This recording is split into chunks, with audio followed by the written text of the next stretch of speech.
Good afternoon, ladies and gentlemen. I'd like to talk to you tonight about Miss Harriet Jacobs, who was a very strong woman who had a very interesting life and a very harsh life. She was born into slavery around 1813. At 6 years old, she was orphaned, and she went to live with her grandmother and also to live with her mistress. Okay, so at 11, her mistress died. In the process of her mistress dying, she basically became the property of Mr. Flint, which we also know was not his real name. His real name was Mr. Norcom. But anyways, that's another story. So she went to work for him, and she saw the harshities of slavery. Even though she was a slave, she still saw the harshities. There's one instance in the story where the cook, Mr. Flint, and his wife didn't like what he cooked and gave it to the dog, and evidently the dog got sick, so he had the cook beaten for making her dog sick.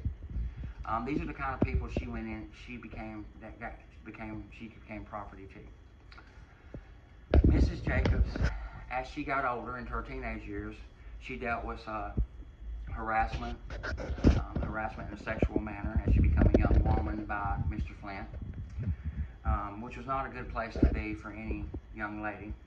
There's one point where she talked about in her book about, you imagine a fair-skinned girl and an ebony-skinned girl playing together as two little kids, which was not uncommon for the kids to play with each other on the plantations.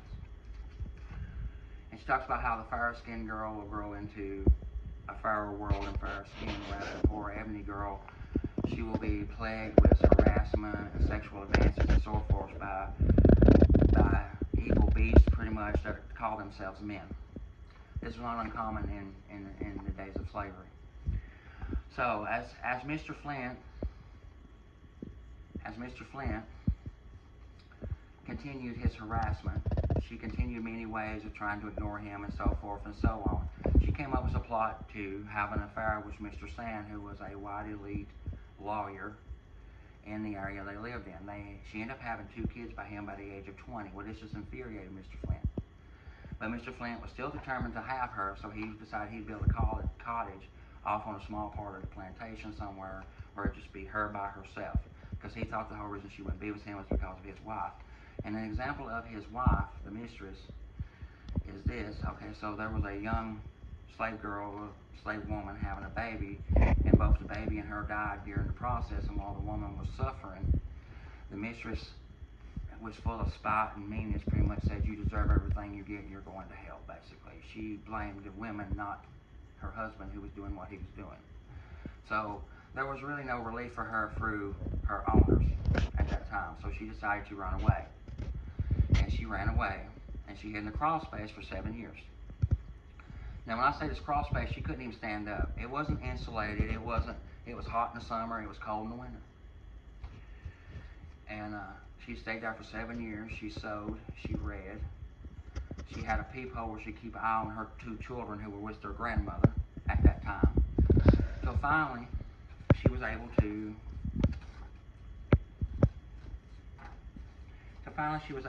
escape to the north. When she arrived in the north, she went to,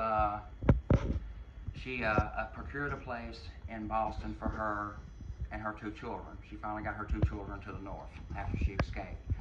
Now, at some point there, Mr. Willis, who was her benefactor, that's who she worked for him, Miss Willis passed away. She ends up in Rochester, New York. Now, while she's in Rochester, New York, she's still attached to the Willis family. They moved to Rochester, New York.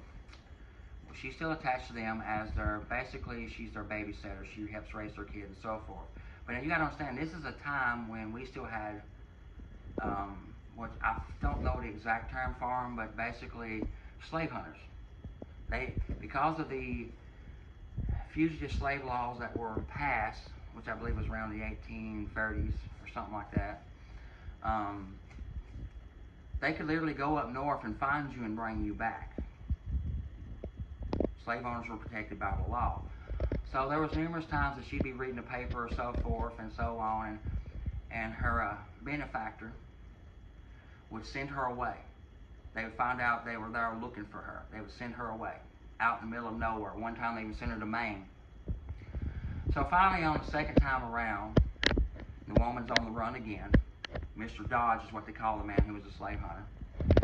Miss Willis sends her away to keep him from finding her and contacts Mr. Dodge. This is Miss Willis' second wife.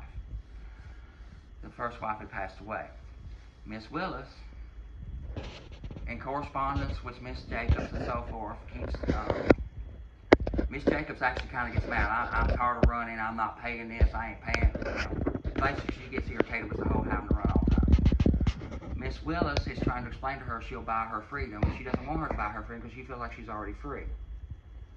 Well, in the long run, Miss Willis makes a deal with Mr. Dodge. She buys Miss Jacobs' freedom. And in the process of buying her freedom, she freed her.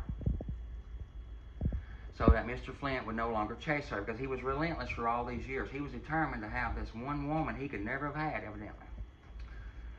So she ended up, from this point on, after she had her freedom, she ended up becoming a very big supporter of the abolitionist movement, women's rights. During the Civil War, she did, because of her fame from her book, she went out and did fundraising for displaced refugees from all the ex-slaves that were coming up north and all the ex-slaves and so forth. She helped raise money for the war and so on. Miss Harriet Jacobs was a very strong woman, in my opinion. I know this is an informative speech, and I'm not trying to persuade anybody in any way, but to have dealt with what she dealt with and to have done what she has done, I believe she's a very interesting character of our American history. Thank you.